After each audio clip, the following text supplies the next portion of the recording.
The woman who stepped off the stagecoach in Fort Sumner, New Mexico, on a scorching August afternoon in 1878, wore a veil so thick that nobody could see her face. And that alone was enough to set tongues wagging before her boots even touched the dusty street. Vincent Harper watched from the shade of the livery stable, where he'd been checking his horse's shoes, his calloused hand stilling on the animal's hoof, as the mysterious woman descended with careful, measured steps. She wore a traveling dress of deep burgundy that had seen better days, and she carried only a single worn carpet bag that suggested she'd left wherever she came from in a hurry. The veil wasn't the delicate kind that society ladies wore to church, but rather a heavy black fabric that concealed her entirely from the collar of her dress to the brim of her bonnet. Vincent straightened up, all 6 feet 2 inches of lean muscle and sun-bronzed skin, his dark hair curling slightly at his collar beneath his dusty hat. At 26, he'd been working cattle and breaking horses on the Harper Ranch since he was barely tall enough to reach the stirrups, and he knew trouble when he saw it. This woman had trouble written all over her, though he couldn't have said exactly why that made him want to walk over and introduce himself rather than turn away. The stagecoach driver was already unloading her bag onto the wooden sidewalk, clearly eager to be done with his mysterious passenger. Fort Sumner wasn't a large town, just a collection of buildings clustered around the old military fort that gave it its name, and strangers were noticed. The driver tipped his hat without really looking at the veiled woman and climbed back onto his perch, leaving her standing alone in the afternoon heat. Vincent found his feet carrying him forward before his head could argue with the decision. "Madam," he said, removing his hat as he approached. "Can I help you with your bag? You look like you might be needing directions." She turned toward him, and even through the veil he could sense her hesitation. When she spoke, her voice was soft but clear, with an accent he couldn't quite place. Something Eastern, maybe, refined in a way that didn't match her worn dress or her single bag. "I'm looking for the boarding house," she said. "I was told there was one here." "Mrs. Patterson's place," Vincent confirmed. "It's just down the street, but it's a hot walk." "I could carry your bag for you if you'd permit it." Again that pause, as if she was weighing every word before she spoke. "That's kind of you. Thank you." Vincent picked up the carpet bag, which was heavier than it looked, and started walking slowly down the dusty main street. The woman fell into step beside him, her skirts kicking up little clouds of dirt with each step. He was acutely aware of the eyes watching them from windows and doorways, the way Mrs. Chen paused sweeping the steps of her laundry, the way old Tom Fletcher stopped whittling on the bench outside the general store. "I'm Vincent Harper," he offered. "My family runs a cattle ranch about 5 miles west of town." "Grace," she said after a moment. "Grace Cameron." The name felt incomplete somehow, like she'd plucked it out of the air, but Vincent didn't press. People came west for all sorts of reasons, and a fair number of them were running from something. As long as she wasn't bringing violence to their peaceful town, he figured everyone deserved a fresh start.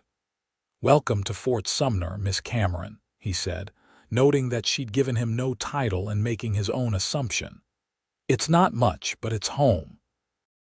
They reached the boarding house, a 2-story building with a wide porch where Mrs. Patterson grew herbs in old coffee tins. The proprietress herself came bustling out before they'd even reached the steps, wiping her hands on her apron. She was a stout woman in her 50s with sharp eyes that missed nothing. "You must be the lady who sent the telegram," Mrs. Patterson said, looking Grace up and down with frank curiosity. "Said you needed a room for an indefinite stay." "Yes," Grace said. "If you still have one available, I do." $2 a week, includes breakfast and supper. Lunch is extra if you want it. No gentlemen callers in the rooms, no drinking, no tobacco. Church is Sunday mornings if you're inclined. Mrs. Patterson rattled off her rules with the efficiency of long practice. You planning on working? We're a respectable establishment. Vincent saw Grace's shoulders stiffen slightly. I have some funds, she said quietly, but I may seek employment eventually. I can sew and I can read and write. Well, we'll see, Mrs. Patterson said, her tone softening a fraction. Come on inside out of this heat. Mr. Harper, thank you for helping the lady. Vincent set down the carpetbag inside the front hall and tipped his hat to both women. Miss Cameron, he said. Mrs. Patterson, I hope you settle in comfortably. He left before he could do something foolish like ask to see her again. But as he walked back to the livery where his horse waited, he couldn't shake the image of that veiled figure from his mind. There was something about the way she held herself, straight-backed and proud despite whatever had driven her here, that called to something in his chest. Over the next few days, Vincent found himself riding into town more often than strictly necessary. He told himself he needed supplies, or that he wanted to check on a saddle repair, or that his father had asked him to pick up the mail. The truth was that he was hoping for another glimpse of the mysterious Grace Cameron. She didn't make it easy. She ventured out of the boarding house only for meals and an occasional walk in the early morning or late evening when the streets were mostly empty. She still wore that heavy veil, which must have been suffocating in the August heat, and she spoke to almost no one. The town's curiosity was reaching a fever pitch, with speculation ranging from the plausible to the absurd. I heard she's disfigured, Mrs. Chen told anyone who would listen. Burned in a fire, poor thing. She's hiding from the law, old Tom Fletcher insisted. Mark my words, there'll be wanted posters with her face on them. Maybe she's just shy, offered Sarah Mills, the schoolteacher, who was kinder than most. Vincent didn't participate in the gossip, but he couldn't deny his own burning curiosity. On the 5th day after Grace's arrival, he was leaving the general store with a bag of coffee and some ammunition when he nearly collided with her on the wooden sidewalk. She had been hurrying along with her head down, and his quick reflexes were all that prevented them from crashing together. I'm so sorry, she gasped, stepping back quickly. My fault entirely, Vincent said, steadying her with a gentle hand on her elbow. Even through the fabric of her sleeve, he could feel her trembling slightly. Are you all right, Miss Cameron? Yes, I wasn't watching where I was going. She seemed flustered, more animated than he'd seen her before. Thank you. She started to pull away, but Vincent found himself reluctant to let her go so quickly. Miss Cameron, I hope this isn't too forward, but I noticed you haven't had much chance to see the area since you arrived. If you'd like, I could show you around sometime. There are some beautiful spots near the river and it's cooler there than in town. He could feel her hesitation, the way she seemed to withdraw into herself even as she stood perfectly still. For a long moment, he was certain she would refuse. Why? She asked finally, and there was something raw in her voice. Why would you want to spend time with me? You don't even know me. No, Vincent agreed honestly, but I'd like to, and you seem like you could use a friend in this town. Another pause and then, so quietly he almost missed it. All right, but only if we can go somewhere private. I don't want to be seen. There's a grove of cottonwoods by the Pecos River, Vincent said. Nobody goes there much except me. I could bring a picnic lunch and we could just sit and talk. Or not talk if you'd prefer. Tomorrow, Grace asked. In the afternoon. I'll meet you at the edge of town at 2 o'clock, Vincent said, by the old oak tree near the trail heading west.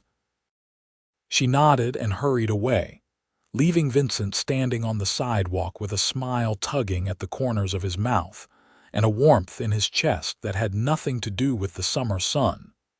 The next day, Vincent packed a lunch with more care than he'd ever taken with such a task. Cold chicken, fresh bread that his mother had baked that morning, some of the late summer peaches from their small orchard, and a jar of lemonade. His mother, Vincent Harper, watched him with barely concealed amusement as he fussed over the basket. "So you're finally going to tell me about this girl you've been mooning over?" she asked, her hands covered in flour as she worked on another batch of bread. Vincent felt heat creep up his neck. "I'm not mooning. Vincent Harper, you've ridden into town 5 times in the past week. The last time you went to town that often, you were 16 and infatuated with the banker's daughter." Vincent laughed, but it was a kind sound. "Is it the woman with the veil? The one everyone's talking about? Her name is Grace Cameron," Vincent said. "And yes, before you ask, I know she's hiding something. But Ma, there's something about her. She's scared and alone, and I just want to help." Vincent's expression softened. She came around the table and cupped his face with her floury hands, not seeming to care that she was leaving white marks on his cheeks. "You have your father's heart," she said. "Always wanting to protect people. Just be careful, sweetheart. Sometimes people have good reasons for their secrets." "I know," Vincent said, "but I can't just ignore her." His mother kissed his forehead and stepped back. "Then don't. But Vincent, promise me you'll be smart about this. If she's in real trouble, you might be getting yourself into something dangerous." "I promise," Vincent said, though he wasn't entirely sure it was a promise he could keep. Grace was waiting by the old oak tree when he arrived, right on time. She changed from her usual burgundy dress into something lighter, a faded blue cotton that was still too heavy for the heat but at least wasn't as dark. The veil remained firmly in place. "I wasn't sure you'd come," Vincent said, dismounting from his horse and taking off his hat. "I almost didn't," Grace admitted. "I'm not sure this is wise." "Probably isn't," Vincent agreed with a slight smile. "But I'm glad you're here anyway. Come on, it's about a 20-minute walk to the grove, or you could ride with me if you'd like." Grace looked at the horse, a gentle bay mare named Rosie, and then at Vincent. "I can walk." They set off down the trail, Vincent leading Rosie by the reins. The path took them away from town, through scrubby grassland dotted with mesquite and the occasional juniper. The Pecos River ran low this time of year, but it still provided a ribbon of green in the otherwise brown landscape. "How are you finding Fort Sumner?" Vincent asked as they walked. "Quiet," Grace said, "but I suppose that's what I wanted. Where are you from originally?" "If you don't mind my asking." He saw her hands clench slightly in her skirts. "Philadelphia," she said after a pause, "but I've been traveling for several weeks." Philadelphia to New Mexico was a long journey and an expensive one. Whatever had driven her west must have been serious. "That's a big change," Vincent said carefully. "City to territory." "Yes." She didn't elaborate, and Vincent didn't push. They reached the cottonwood grove where the trees provided blessed shade and the sound of the river created a peaceful backdrop. Vincent spread out a blanket he'd brought and began unpacking the lunch while Grace stood at the edge of the clearing, her arms wrapped around herself. "Miss Cameron," Vincent said gently, "you don't have to tell me anything you don't want to. But I hope you know that whatever brought you here, you're safe now. Fort Sumner isn't perfect, but it's a good town with good people." Grace turned to look at him, and even through the veil he could sense her studying him. Finally, slowly, she came and sat down on the edge of the blanket, keeping a careful distance between them. "Why are you being so kind to me?" she asked. "You don't know anything about me. I could be anyone. I could have done anything." Vincent handed her a plate with chicken and bread. "Could have," he agreed. "But I don't think you did. I think something happened to you and you're scared. And I think you deserve a chance to start over if that's what you're looking for." For a long moment, the only sound was the river and the rustle of leaves overhead.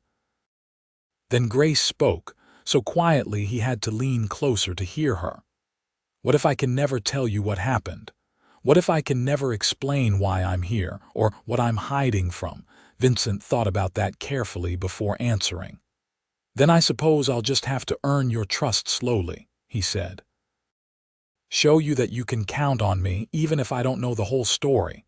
That's what friends do, isn't it?" "Friends," Grace repeated, and there was something wistful in her tone. "I haven't had many of those." They ate in silence for a while, and Vincent found himself acutely aware of every small movement she made. The way her hands shook slightly as she ate, suggesting she was even more nervous than she appeared. The way she kept her face angled away from him, as if even with the veil she was afraid he might somehow see through it. "Tell me about your family," Grace said eventually. "You mentioned a ranch." Vincent was happy to fill the silence with stories of the Harper Ranch, of his father Thomas, who had come west 30 years ago with nothing but determination and a good horse, of his mother Eleanor, who had been a schoolteacher before she married. He told her about his younger sister Margaret, who was married now and living in Santa Fe, and his older brother William, who had moved to California 2 years ago to seek his fortune. "So it's just you running the ranch with your parents?" Grace asked. "Mostly me and Pa," Vincent said. "Ma helps with the bookkeeping and the garden, but the cattle and horses are our domain. It's hard work, but honest. I like it." "You don't want to go off and seek your fortune like your brother," Vincent shook his head. "The ranch is my fortune. It's home. I can't imagine being anywhere else." Grace was quiet for a moment. "That must be nice," she said finally. "Having a place where you belong so completely." "You could belong here too," Vincent said, "if you wanted to stay. It's not that simple." "Maybe not," Vincent acknowledged, "but it could be eventually." They talked for another hour, carefully skirting around anything too personal. Grace asked about the town, about the weather patterns, about what the winters were like. Vincent told her about the community, about the families who'd been there for decades, and the newcomers still trying to establish themselves. He made her laugh once, a surprised sound that rang through the grove like music, when he told her about the time his father's prize bull had escaped and ended up in the church during Sunday services. When the sun began to sink lower in the sky, Vincent reluctantly packed up the remains of their lunch. "I should get you back before Mrs. Patterson starts to worry," he said. Grace stood and brushed off her skirts. "Thank you," she said, "for the lunch, for the conversation, for not asking questions I can't answer." "Can I see you again?" Vincent asked. "Maybe next week, same time?" He held his breath, waiting for her answer. "Yes," Grace said finally. "I'd like that." They established a pattern over the following weeks. Every few days, Vincent would meet Grace at the oak tree, and they would walk to the cottonwood grove by the river. Sometimes he brought lunch, sometimes just coffee and something sweet his mother had baked. They talked about everything and nothing, carefully avoiding the topic of her past, but building a friendship in the present. Vincent found himself thinking about her constantly when they weren't together. He wondered what she looked like behind that veil, but more than that, he wondered what had hurt her so badly that she felt the need to hide. He wanted to hunt down whoever had made her so afraid and make them pay, but he settled for being patient and kind, for showing her through his actions that not everyone in the world was out to hurt her. It was late September, when things shifted between them. The heat had finally broken, and the air carried the first hints of the cooler weather to come. They were sitting by the river, watching the water flow past, when Grace spoke suddenly. "Vincent, what would you do if you knew someone had done something terrible?" Not because they wanted to, but because they had no choice. Vincent turned to look at her, sensing the importance of the question. I suppose I'd try to understand what drove them to it, he said carefully. And I'd remember that most of the time, people are doing the best they can with the circumstances they've been given. Even if the law said they were wrong. The law isn't always just, Vincent said.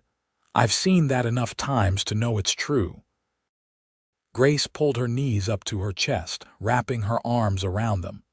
I'm so tired of being scared, she whispered. I'm so tired of hiding. Vincent moved closer slowly, giving her time to pull away if she wanted to. When she didn't, he sat beside her, their shoulders almost touching.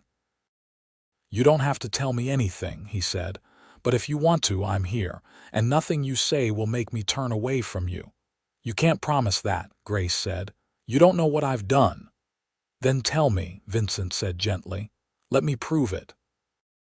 For a long moment, Grace sat frozen, and Vincent thought she might refuse. Then, with shaking hands, she reached up and began to unpin her veil.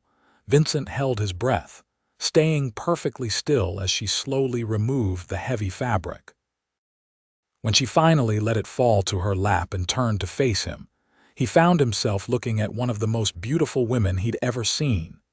She had delicate features with high cheekbones and a small, straight nose.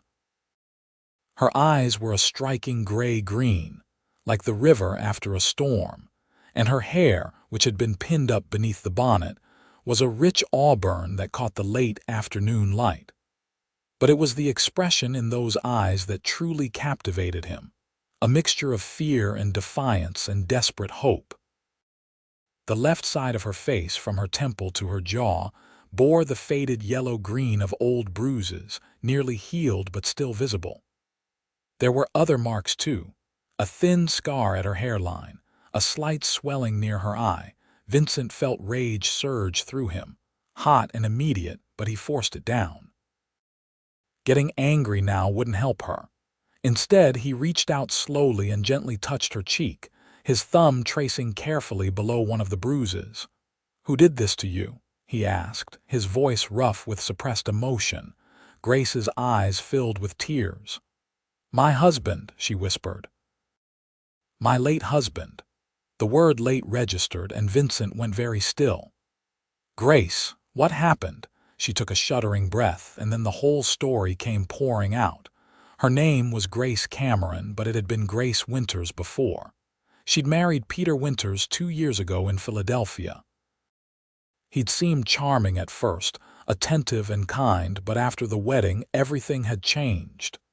He became possessive, Grace said, her voice shaking. Jealous of any time I spent away from him, angry if I spoke to other men, even in passing. And when he was angry, he would hit me. At first it was just once in a while when he'd been drinking, but it got worse, more frequent, more violent.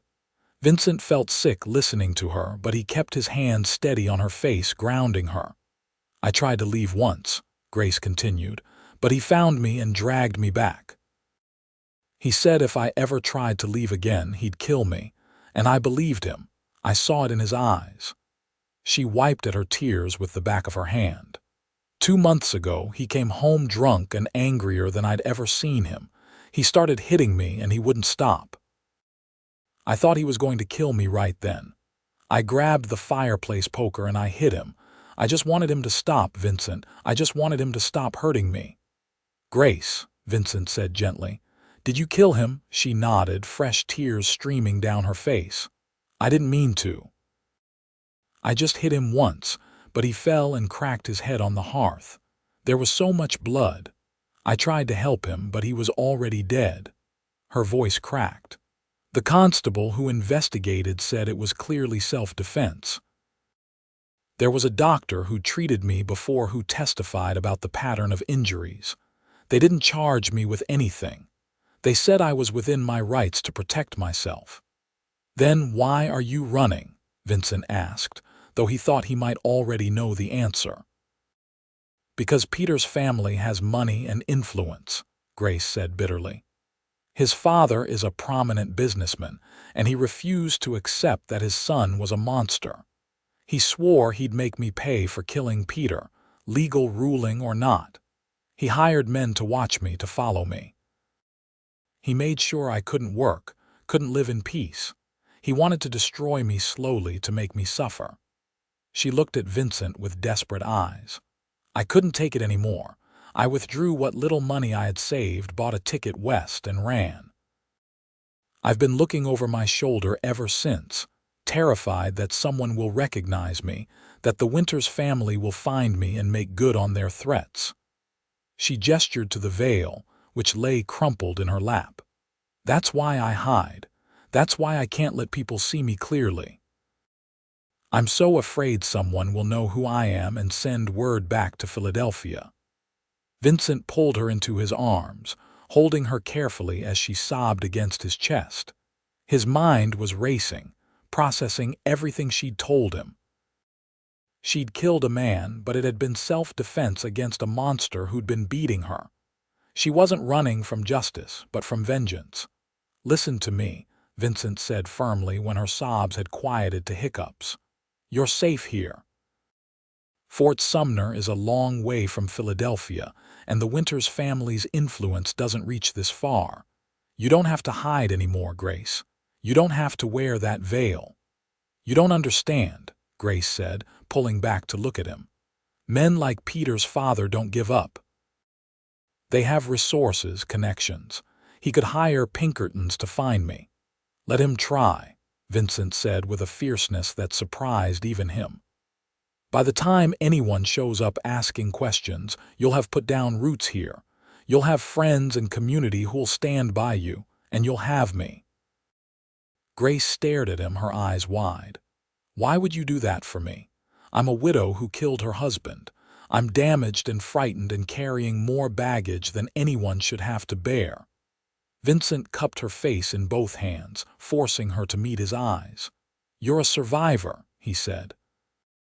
"You're strong and brave, and you did what you had to do to stay alive. That's not something to be ashamed of. And as for why I'd stand by you—" He paused, knowing he was about to cross a line they couldn't uncross.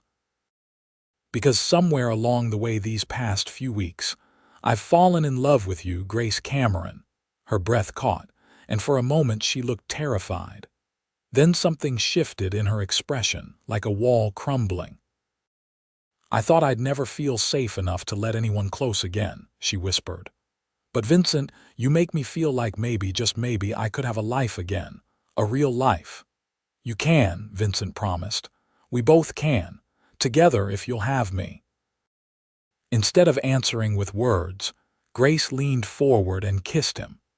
It was tentative at first, uncertain, but when Vincent responded gently, careful not to overwhelm her, she melted into him. The kiss tasted of salt from her tears and the sweetness of the peaches they'd eaten earlier, and Vincent thought his heart might burst from the tenderness of it. When they finally pulled apart, Grace was smiling for the first time since he'd met her. A real smile that transformed her face, making her even more beautiful. "I think I've been falling in love with you too," she admitted. "I was just too scared to admit it, even to myself." They sat by the river until the sun began to set, talking about everything now that the secret was out in the open. Grace told him about her life before Peter, about growing up as the daughter of a bookkeeper, about her love of reading and her dream of someday having a garden of her own. Vincent told her about his dreams for the ranch, about wanting to build it into something his children and grandchildren could be proud of. "Children," Grace said softly. "I never thought I'd want children after being with Peter, but with you, Vincent, I can imagine it. I can imagine a future." "Then let's build that future," Vincent said. "Starting tomorrow, no more veil, no more hiding. We'll face whatever comes together."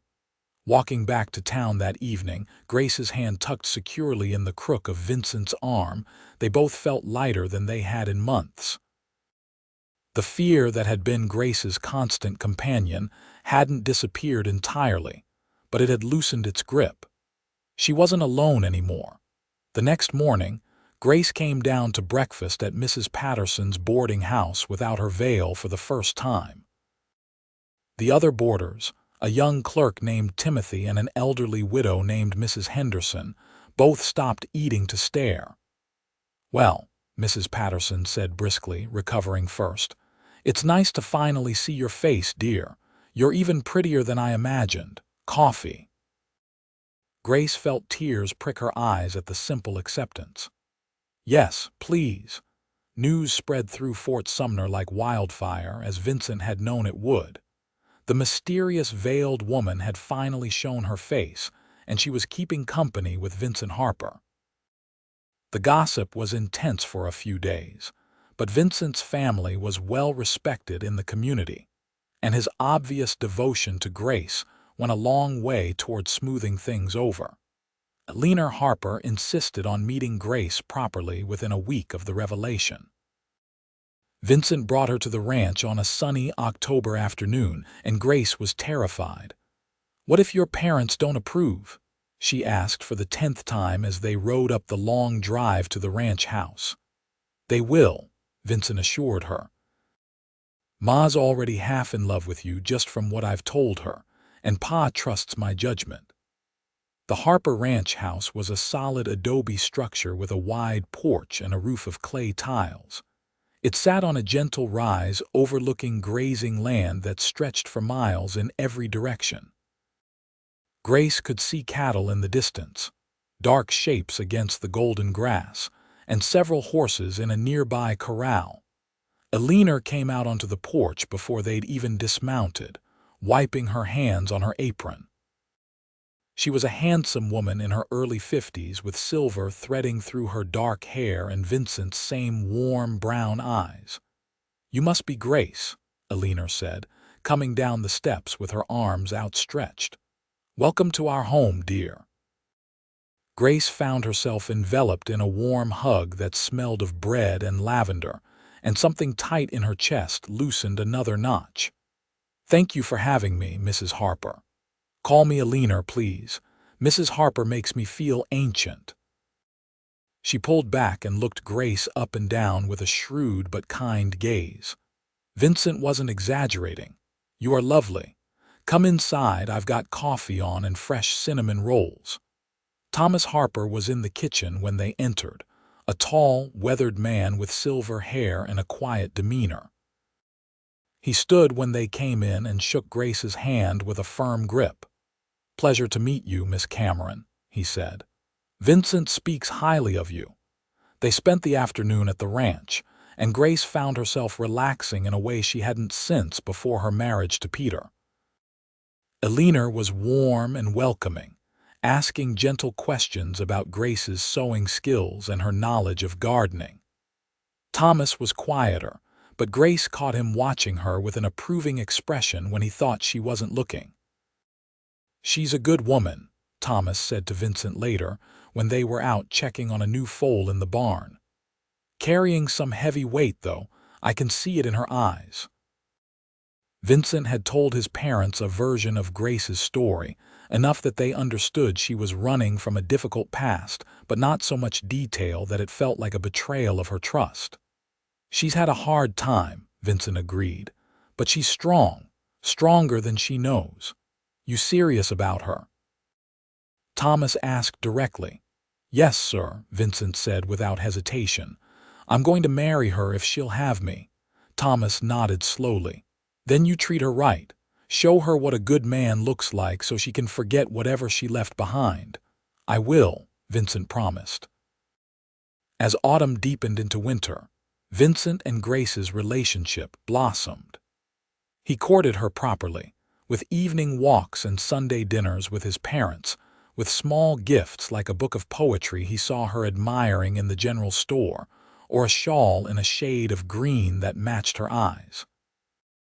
She began to come out of her shell, smiling more freely, laughing at his jokes, touching his hand or his arm with increasing comfort. Grace also began to build a life in Fort Sumner beyond just her relationship with Vincent. She took in sewing and alterations, and her skill with a needle quickly earned her a reputation. Sarah Mills, the schoolteacher, befriended her and invited her to the weekly Ladies' Aid Society meetings. Grace was nervous at first, but the women of Fort Sumner proved to be welcoming if curious. "I heard you're from Philadelphia," Mrs. Chen said at Grace's first meeting, her tone friendly rather than prying. "That must have been quite a change coming out here." "It was," Grace agreed carefully, "but I needed a fresh start and New Mexico has been good to me." "Because of a certain handsome rancher," teased Mary Sullivan, the blacksmith's wife, and the other women laughed good-naturedly. Grace felt her cheeks heat but found herself smiling. "Vincent has been very kind to me," she said. "Kind," Sarah repeated with a grin. "That's one word for the way that man looks at you. Besotted might be more accurate." Grace ducked her head, but she couldn't hide her pleased smile. It felt good to be part of a community again, to have friends and purpose beyond just surviving day to day. Winter in New Mexico wasn't as harsh as Philadelphia winters, but it still brought cold nights and occasional snow. Vincent made sure Grace had warm clothes and plenty of firewood for the small stove in her room at the boarding house. He worried about her constantly when he couldn't be with her, which Alina teased him about mercilessly. "You're as bad as your father was when we were courting," she said one evening in December while they were decorating the house for Christmas. "He used to ride 5 miles to town and back every single day just to see me for 15 minutes. "Only 15 minutes?" Vincent asked, pausing in his task of hanging greenery over the doorway. "My father was strict," Alina said with a laugh. "He didn't believe in long courtship visits. Thought they led to impropriety." "And did they?" Vincent asked with a grin. Alina threw a pinecone at him. "That's none of your business, young man. The point is, your father was patient and respectful, and he won my heart through steady devotion. You're doing the same with Grace, and I'm proud of you for it." Vincent sobered. "Ma, I want to ask her to marry me, but I'm afraid it's too soon. She's only been here 4 months, and after what she went through with her first husband, I don't want to pressure her." Alina set down the ribbon she'd been working with and came over to put her hand on her son's arm. "Vincent, that's a decision only you and Grace can make together. But if you want my opinion, I think she's ready. I see the way she looks at you, son. She's not afraid anymore, at least not of you." "She's in love." "I hope so," Vincent said quietly, "because I can't imagine my life without her now." He planned his proposal carefully. On Christmas Eve, he invited Grace to the ranch for dinner with his parents, and afterward he took her outside to see the stars. The New Mexico sky was clear and cold, a vast expanse of glittering lights that seemed close enough to touch. "It's beautiful," Grace breathed, her face tilted up toward the heavens. "It is," Vincent agreed, but he was looking at her rather than the sky. "Grace, these past few months with you have been the happiest of my life." She turned to look at him, and in the moonlight her eyes were luminous. "Mine too," she said softly. "Vincent, you've given me something I thought I'd lost forever: hope, a future, the courage to be myself again." Vincent took both her hands in his. "Then let me give you something else: a home, a family, a life where you'll never have to be afraid again." He dropped to one knee right there in the cold dirt, holding her hands and looking up at her with his heart in his eyes. "Grace Cameron, I love you more than I can express in words. Will you marry me? Will you be my wife and build a life with me here at this ranch?" Grace's eyes filled with tears, but she was smiling. "Yes," she said, pulling him to his feet and throwing her arms around his neck. "Yes, Vincent, I'll marry you. I love you so much." He kissed her under the stars, and it felt like a promise of all the good things to come. They were married in late January of 1879, in a simple ceremony at the small church in Fort Sumner. Grace wore a dress of cream-colored silk that she'd sewn herself, with delicate embroidery at the collar and cuffs. Alina had lent her a string of pearls that had been her grandmother's. Sarah stood up as her maid of honor, and Vincent's father served as his best man. Grace had been nervous that morning, not about marrying Vincent but about the ceremony itself. Her first wedding had been a grand affair in Philadelphia, all show and no substance, ending in a marriage that had nearly destroyed her. This felt different, though. Simpler, but more real. "You're not having second thoughts, are you?"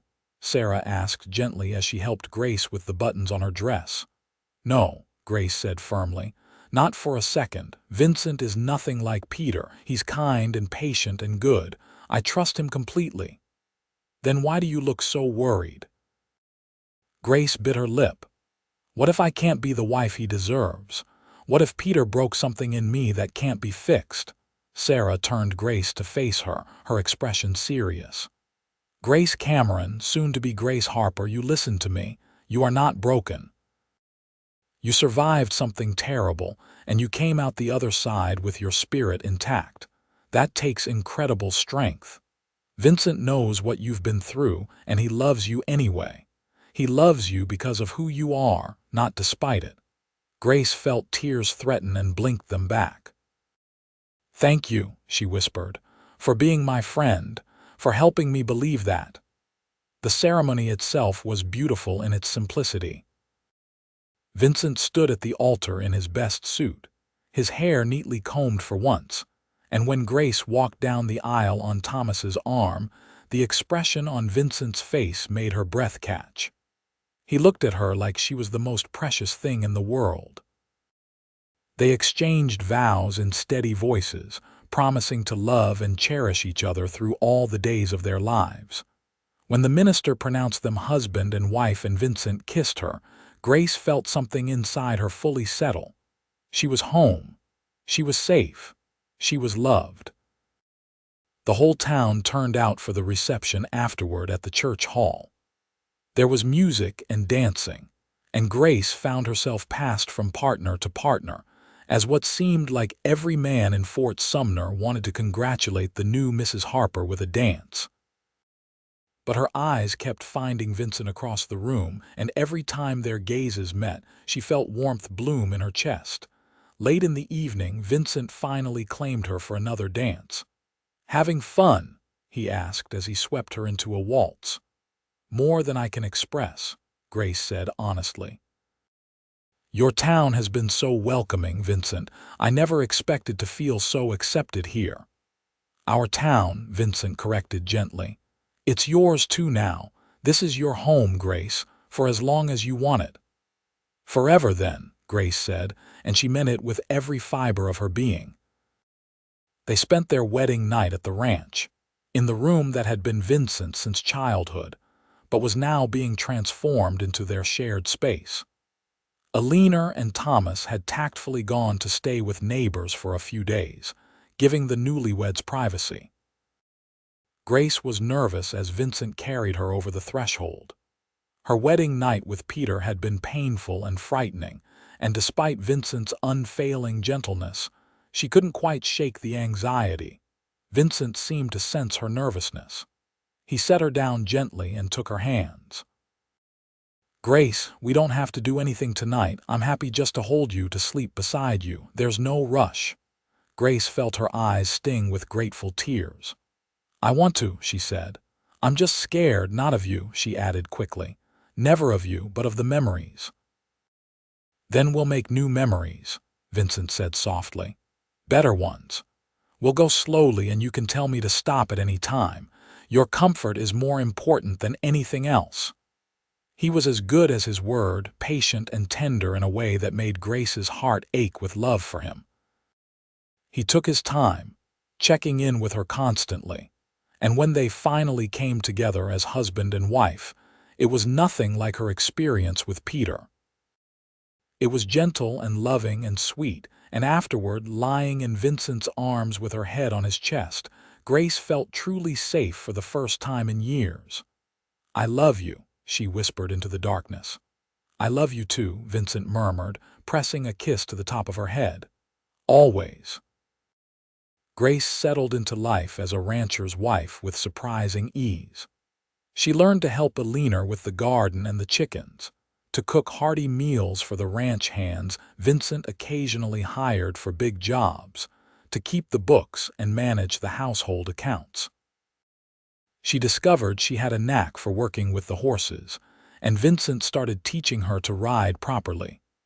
Winter faded into spring, and Grace felt herself blooming along with the wildflowers that carpeted the grasslands. She laughed more, worried less, and began to truly believe that her past was behind her. The bruises that had still been faintly visible on her face when she arrived in Fort Sumner were long gone, replaced by sun-kissed skin and freckles across her nose that Vincent loved to kiss. They fell into comfortable routines. Vincent would wake early to tend the cattle and horses, coming back to the house for a hearty breakfast that Grace and Alina prepared together. He'd work through the day, and Grace would bring him lunch in the fields, stealing kisses while he laughed about her distraction tactics. Evenings were spent on the porch, watching the sunset and talking about their dreams for the future. "I want to expand the herd," Vincent said one evening in April. "We've got good grazing land and the market for beef is strong. If we can increase our stock by another 100 head, we could really build something substantial." "How much would that cost?" Grace asked, ever practical. Vincent named a figure that made her wince. "That's a lot of money." "It's an investment," Vincent said. "But you're right, it's risky. We'd have to save for a few years, maybe take out a loan." "Let's save," Grace said firmly. "I don't like the idea of being in debt if we can avoid it." "We can build slowly, carefully. There's no rush." Vincent smiled and pulled her close. "Have I mentioned how much I love that you're as cautious as I am? Most people would tell me to take the risk, borrow the money, and expand quickly." "Most people aren't married to you," Grace pointed out. "And I want to build a life with you, Vincent, not a fortune. If that means growing slowly and carefully, I'm fine with that." In May, Grace realized she was pregnant. She'd been feeling tired and nauseous for a few weeks, and when she missed her monthly courses for the second time, she knew. She was terrified and elated in equal measure. She told Alina first, needing a woman's perspective before she shared the news with Vincent. Alina hugged her tightly and cried happy tears, already planning for the grandchild she'd been hoping for. "How do you feel about it?" Alina asked, holding Grace at arm's length and studying her face. "Scared," Grace admitted. "But happy. I want this baby, Alina. I want to build a family with Vincent. I'm just afraid I won't be a good mother." "That's nonsense," Alina said firmly. "You'll be a wonderful mother." "And Grace, I know you had a terrible first marriage, but you need to understand that not all men turn into their fathers. Vincent will be nothing like Peter. He's going to be a devoted, loving father." "I know," Grace said, and she meant it. She'd seen Vincent with the children in town, patient and kind, and she had no doubts about what kind of father he'd be. "I just hope I can give this child the kind of childhood they deserve." "You will," Alina promised. "We both will. This baby is going to be so loved, Grace." Grace told Vincent that night. They were lying in bed, and she turned to face him in the darkness, her heart pounding. "Vincent, I have something to tell you." He immediately tensed, years of reading her moods making him sensitive to her tone. "What's wrong?" "Nothing's wrong," Grace said quickly. She took his hand and placed it on her still flat stomach. "I'm pregnant. We're going to have a baby." For a moment, Vincent didn't react, and Grace felt a flicker of worry.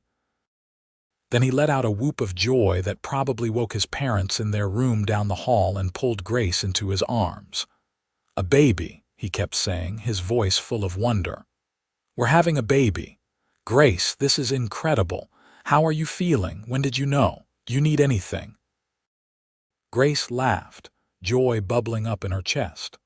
"I'm feeling tired and nauseous. I've suspected for a few weeks, and I need you to stop squeezing me quite so hard before I throw up on you." Vincent immediately loosened his grip, his hands moving to frame her face instead. "I love you," he said fiercely, "and I'm going to love this baby. We're going to give them the best life, Grace. The best home." "I know," Grace whispered, and she did. Whatever fears she had about motherhood, she had none about Vincent as a father. The pregnancy progressed smoothly through the summer. Grace's nausea faded after the first few months, replaced by boundless energy and a voracious appetite. Vincent was hilariously overprotective, trying to forbid her from doing anything more strenuous than sitting in a rocking chair, which she ignored entirely. "I'm pregnant, not fragile," she told him after he tried to insist she shouldn't help with the garden. Women have been having babies since the beginning of time, and most of them managed to keep working right up until their labor started. "But what if you hurt yourself?" Vincent worried. "What if something happens to you or the baby?" Grace softened at the genuine fear in his eyes. She took his face in her hands and kissed him gently. "I promise I'll be careful. I won't take unnecessary risks. But Vincent, I need to stay active and useful. I'll go stir crazy if you make me sit still for 6 more months." They compromised. Grace could help with light chores and continue her sewing work, but no heavy lifting and no horseback riding. Vincent checked on her constantly, which Grace found both annoying and endearing. As her belly grew, Grace found herself thinking about her own mother, who had died when Grace was 16. She wished desperately that her mother could be there to meet her grandchild, to offer advice and reassurance. But Alina stepped into that role with grace and generosity, sharing her own experiences and helping Grace prepare for the baby's arrival. They turned one of the smaller rooms in the ranch house into a nursery, painting the walls a cheerful yellow and building a cradle from cedar wood. Grace sewed tiny clothes and blankets, marveling at how small everything was.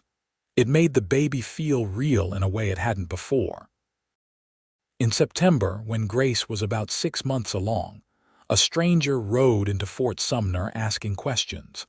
Vincent was in town picking up supplies when he heard about it from Tom Fletcher. "Man came through yesterday," Tom said, whittling on the bench outside the general store. Well-dressed city type, asking if anyone had seen a woman from Philadelphia. Said he was looking for his employer's daughter-in-law who'd run away after her husband died. Vincent's blood ran cold. What did people tell him? "Most folks said they hadn't seen anyone matching that description," Tom said. "But you know how it is. Couple of people might have talked. Gossip's too tempting for some." Vincent thanked Tom and immediately went to find the sheriff, a steady man named John Douglas who'd been keeping the peace in Fort Sumner for 10 years. He found him in his office, leaning back in his chair with his boots on the desk. "Sheriff, I need to talk to you about a stranger asking questions." Douglas sat up, his expression sharpening. "Heard about that. City fellow, wasn't he? What's your interest, Vincent?" Vincent took a deep breath. "He's looking for my wife." He told Douglas everything, or at least everything that was necessary. About Grace's first marriage, about Peter Winters and his death, about the Winters family's campaign of intimidation. Douglas listened without interrupting, his weathered face grave. "So she's running from vengeance, not justice," Douglas said when Vincent finished. "And this man asking questions is probably a hired investigator." "What do we do?" Vincent asked. "Can you send him away?" "Not legally, not if he hasn't broken any laws," Douglas said. "But I can make it clear that we don't take kindly to strangers harassing our residents. And I can make sure he doesn't get any information he doesn't deserve." "Thank you," Vincent said, relief flooding through him. "Vincent, you need to prepare for the possibility that he'll find out she's here anyway," Douglas warned. "Small town, lots of people saw her when she first arrived. Someone might have put 2 and 2 together." "I know," Vincent said grimly, "but Grace isn't going anywhere. This is her home, and I'll fight to keep her safe if I have to." Douglas nodded approvingly. "That's the spirit. Go home to your wife, Vincent. Keep her close, and let me know if this fellow causes any trouble." Vincent rode home faster than was probably safe, his mind racing. He found Grace in the garden with Alina, picking tomatoes. She looked up when she heard him approaching, and her smile faded when she saw his expression. "Vincent, what's wrong?"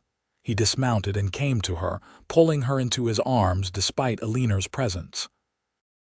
"There's a man in town asking questions," he said quietly, "about a woman from Philadelphia." He felt Grace go rigid in his arms. "No," she whispered. "No, they can't have found me. It's been over a year." "I know, sweetheart. I'm so sorry." Vincent pulled back to look at her. "But Grace, listen to me. Sheriff Douglas knows what's happening and he's on our side.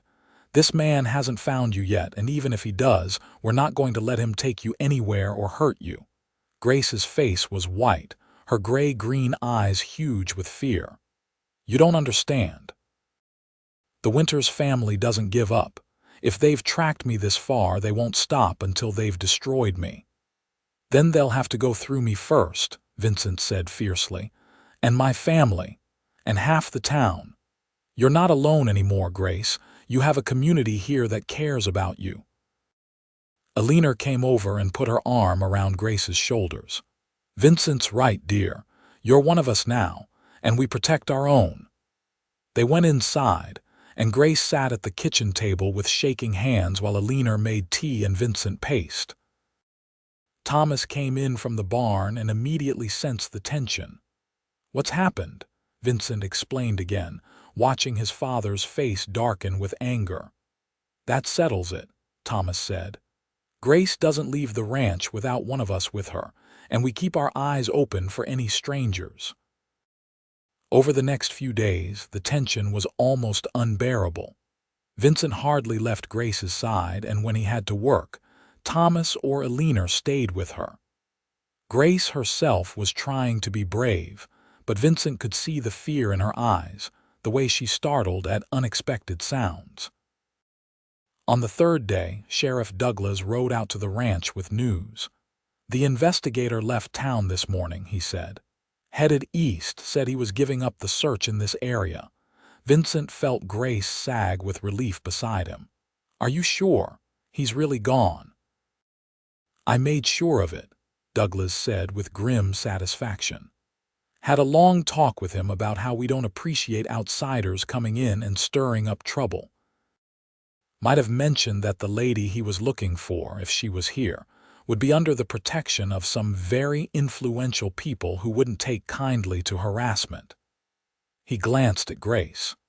"Mrs. Harper, I can't promise he won't be back or that the Winters family will give up permanently. But for now, you can rest easy." After Douglas left, Grace broke down crying in Vincent's arms. "I was so scared," she sobbed. "I thought they were going to take me away from you, from our baby, from this life we've built." "Never," Vincent said fiercely, holding her close. "I will never let anyone take you from me, Grace. Never." That night, lying in bed with Vincent's arms around her and his hand resting protectively on her swollen belly, Grace finally allowed herself to believe that maybe, just maybe, she was truly safe. The Winters family might still be looking for her, but they were thousands of miles away, and she had an entire community standing between her and them. The baby kicked, a strong flutter against Vincent's palm, and he laughed with delight. "Did you feel that?" "I've been feeling it for weeks," Grace said with a smile. "But yes, that was a strong one." "Our son," Vincent said with satisfaction. "It could be a daughter," Grace pointed out. "Either way, they're already a fighter." Vincent kissed her temple, just like their mother. Grace turned in his arms to face him. "Thank you," she said seriously, "for protecting me, for believing in me, for giving me a reason to fight when I wanted to give up." "You never needed me for that," Vincent said. "You're the strongest person I know, but I'm honored to stand beside you anyway." October brought cooler weather, and the preparations for the baby's arrival became more urgent. Alina helped Grace gather everything they would need. and the local doctor, a gruff but competent man named Henry Sullivan, stopped by the ranch to examine Grace and assure everyone that she was healthy and the baby was growing well. "First babies can take their time," Sullivan warned. "Could be early November, could be late October. Just don't plan any long trips." Grace went into labor on a crisp morning in late October. She woke Vincent before dawn, her face tight with pain. "It's time," she said simply.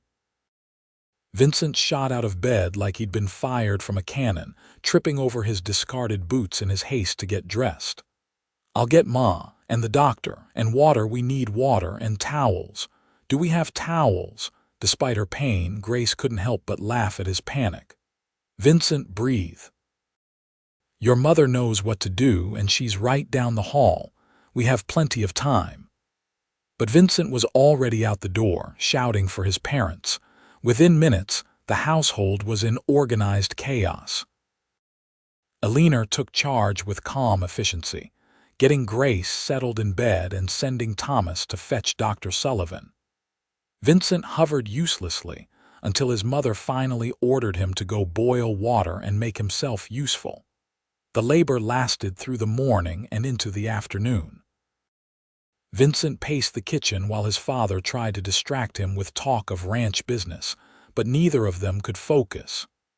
Every time they heard Grace cry out, Vincent would start toward the bedroom, only to be blocked by his mother. "You're not going in there," Eleanor said firmly.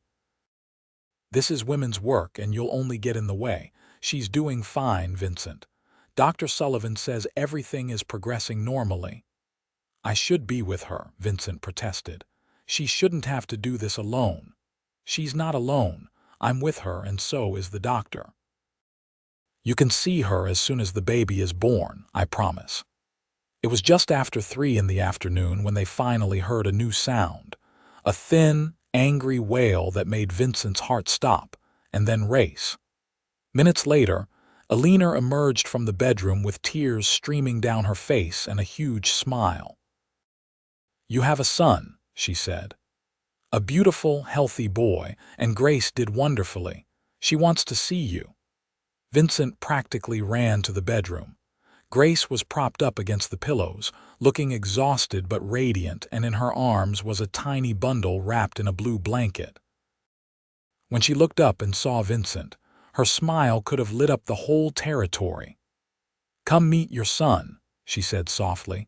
Vincent approached on shaky legs and looked down at the baby for the first time. He had a shock of dark hair and a red, wrinkled face, and he was the most beautiful thing Vincent had ever seen after his wife.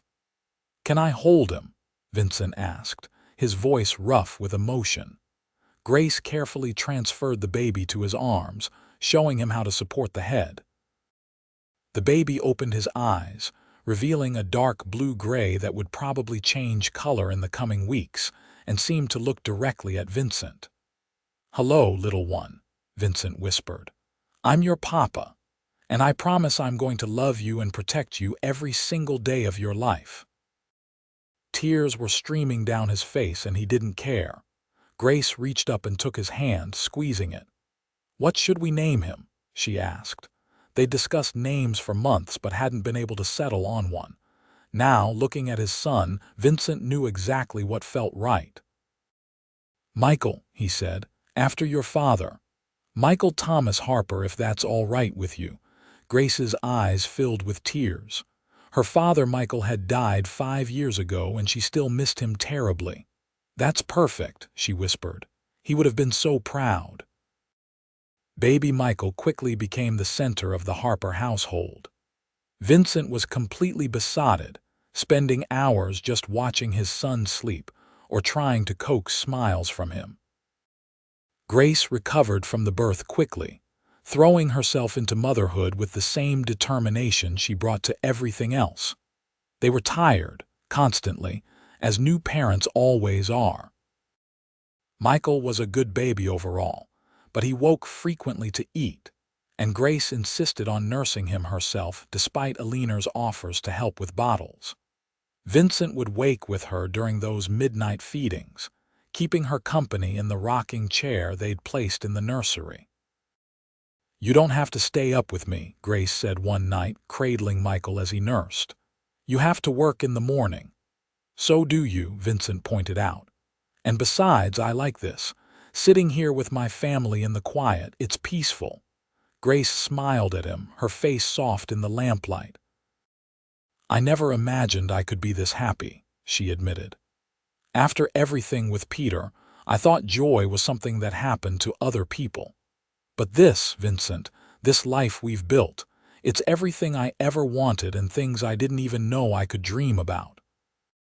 "Me too," Vincent said, reaching over to brush a finger against Michael's soft cheek. "You and Michael, you're my whole world." Winter settled over New Mexico, bringing cold nights and occasional snow.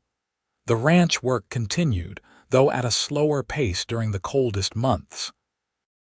Vincent and Thomas spent their days repairing fences and equipment, planning for the spring breeding season, and caring for the livestock. Grace threw herself into domestic life. She sewed clothes for Michael, helped Alina with the preserving and canning, and continued to take in alterations from women in town when she had spare time. Money was tight, as it always was for ranching families, but they were comfortable and happy. Michael grew quickly, as babies do. By his 6-month birthday in April, he was sitting up on his own and babbling constantly. He had Vincent's dark hair and Grace's gray-green eyes, and his personality was already emerging, curious and good-natured.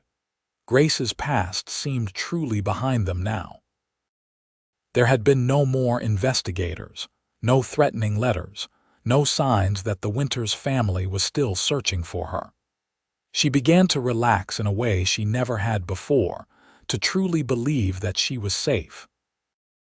On their second wedding anniversary in January of 1880, Vincent gave Grace a gift that made her cry happy tears. It was a deed, transferring half ownership of the ranch to her name. "Vincent, I can't accept this," she protested.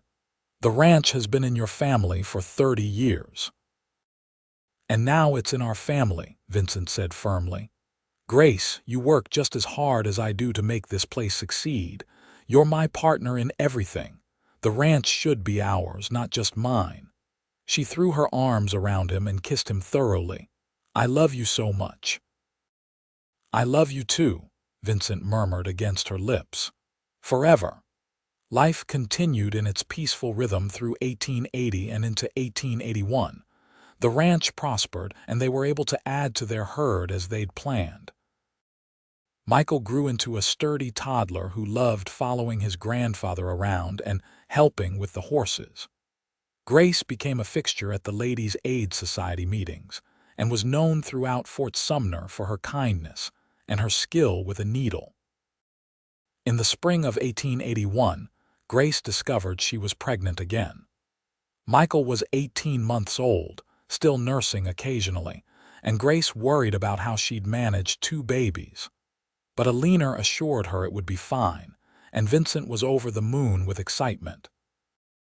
"I hope it's a girl this time," Vincent said, his hand resting on Grace's still flat belly. "A little girl with your auburn hair and your stubbornness." "My stubbornness?" Grace asked with mock indignation. "I seem to recall you're the one who wouldn't take no for an answer when you first started courting me." "And aren't you glad I didn't?" Vincent teased, pulling her close. "Every single day," Grace said seriously, and she meant it with all her heart. This pregnancy was harder than the first. Grace was exhausted, chasing after an active toddler while growing another baby, and she suffered from terrible heartburn. Vincent tried to help as much as he could, taking over Michael's bedtime routine and doing more of the household chores, but there were only so many hours in the day. In November, 2 weeks before her due date, Grace went into labor suddenly and quickly. They barely had time to send for Dr. Sullivan before the baby arrived, a lusty, squalling girl with a shock of auburn hair and her mother's delicate features. "Another Harper for the world," Eleanor said joyfully, wrapping the baby in a soft pink blanket. "What will you name her?" Vincent and Grace looked at each other and smiled. They'd already decided if the baby was a girl. "Eleanor," Grace said, looking at her mother-in-law with affection and gratitude. "Eleanor Sarah Harper, after the two women who helped me believe in myself again." Eleanor burst into tears and had to leave the room to compose herself. When she came back, she hugged Grace carefully, mindful of the baby between them. "Thank you," she whispered. "That's the greatest honor you could give me." Little Ellie, as they quickly began calling her, was a different baby than Michael had been. Where he'd been placid and easy, she was demanding and fussy, crying for hours if she wasn't being held. Vincent and Grace took turns walking the floor with her at night, exhausted but still happy. "This is what we wanted," Vincent reminded Grace one night when she was near tears from exhaustion. "A house full of children, remember?" "I remember," Grace said with a tired laugh. "I just forgot how hard the baby stage is. Michael was so easy." "We were lucky with him," Vincent agreed. "But Ellie will get easier too. She just needs time to adjust to the world." He was right. By the time Ellie was 3 months old, she'd settled into more regular patterns, and life became manageable again. Michael was a devoted big brother, always wanting to help with his baby sister, and watching them together made Grace's heart swell with love. As the children grew, Vincent taught Michael to ride, starting him on a gentle old mare who'd been retired from ranch work. Michael took to it naturally, fearless and skilled even at 3 years old. Ellie was quieter than her brother, more likely to be found sitting with a book or helping Grace in the garden, but she had a fierce determination that reminded Vincent of her mother. The years passed in a blur of work and family and joy. They added more cattle to the herd, built a new barn, and renovated the house to add more bedrooms.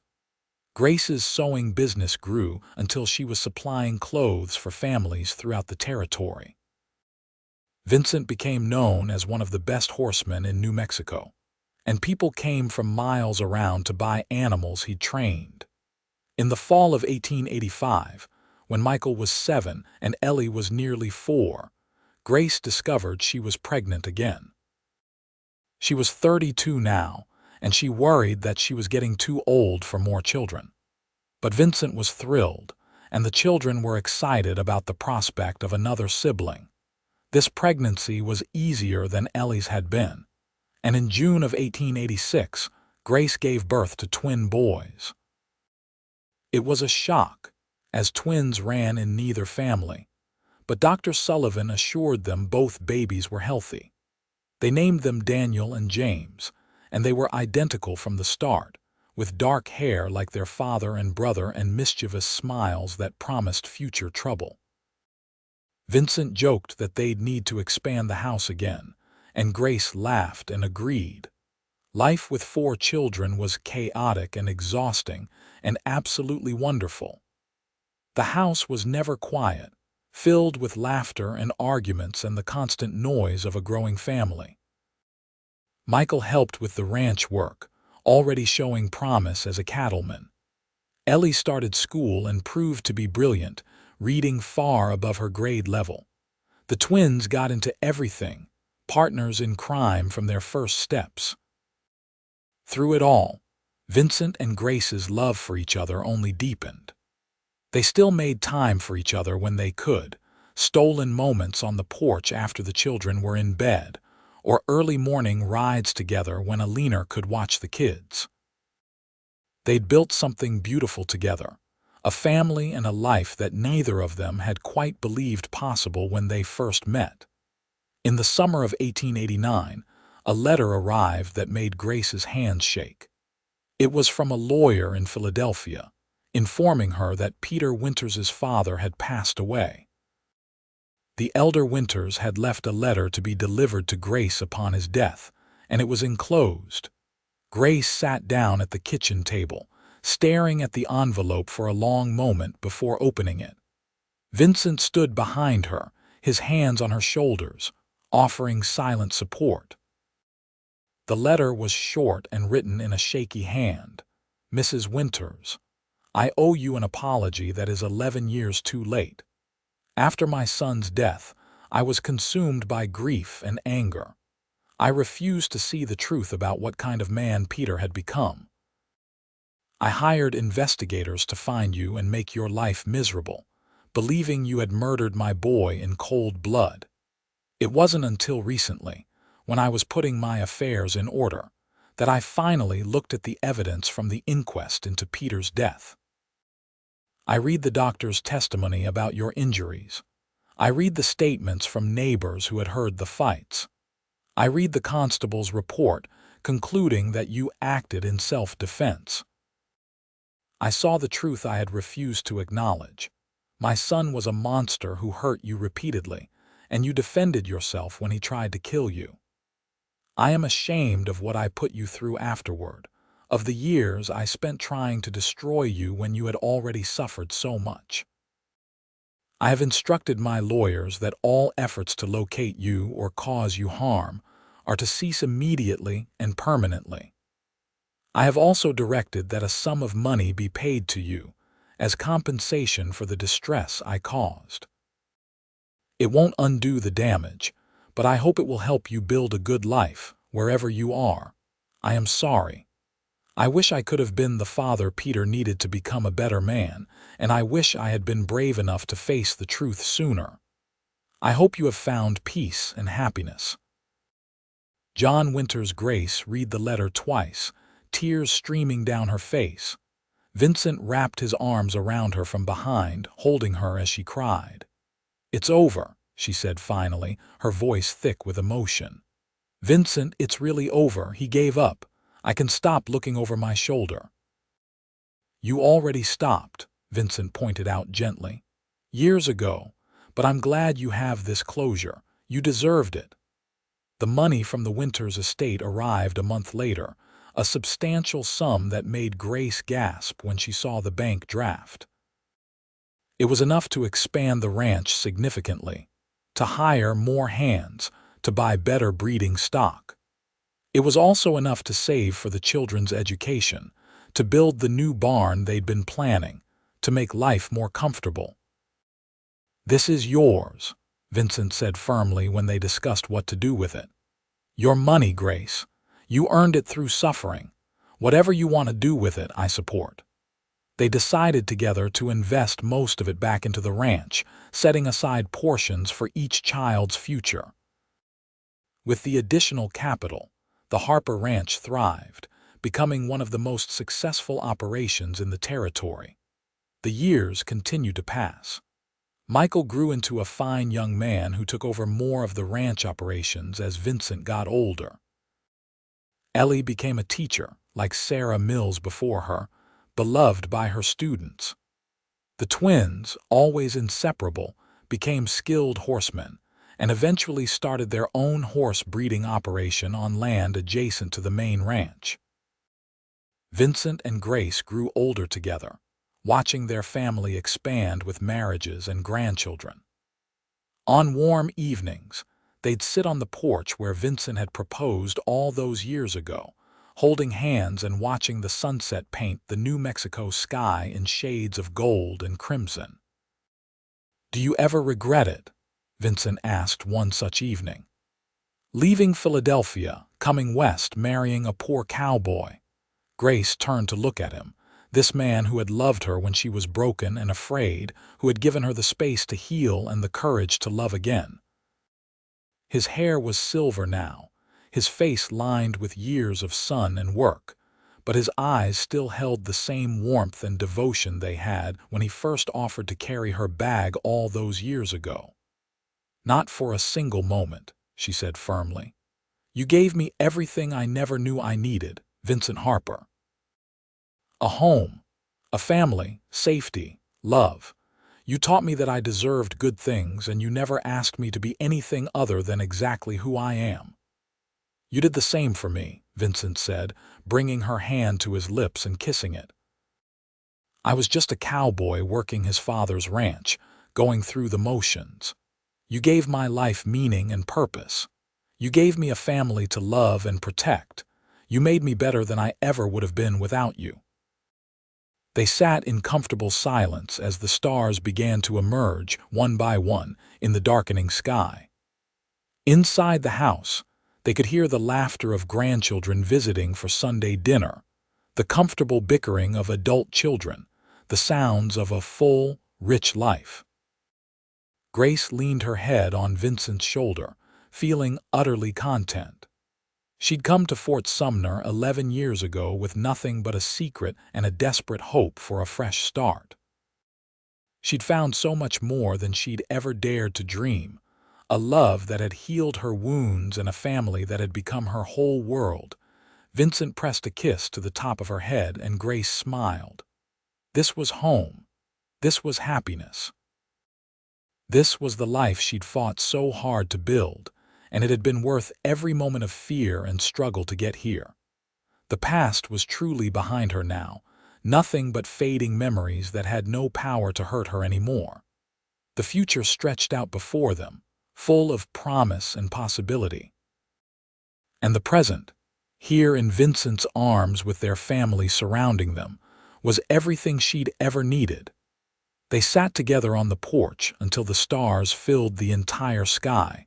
Two people who'd found each other against all odds and built a love that would last for all their days.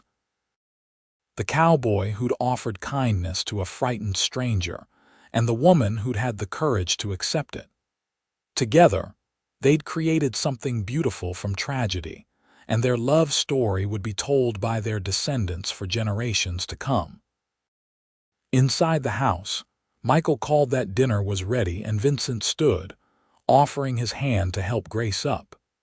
She took it, as she'd been taking his hand for 11 years, with complete trust and absolute love. They walked inside together, ready to share another meal with their family, grateful for every moment of this life they'd chosen together.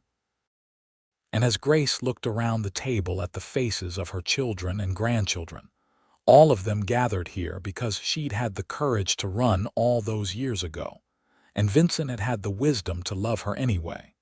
She knew with absolute certainty that every hardship she'd endured had been worth it to arrive at this moment. She caught Vincent's eye across the table, and he smiled at her, that same warm smile that had made her feel safe from the very beginning. Grace smiled back, her heart full to overflowing with love and gratitude and joy. This was her happily ever after, not perfect but real, built on trust and devotion and the unwavering belief that love could heal even the deepest wounds. And it was more beautiful than anything she'd ever imagined possible.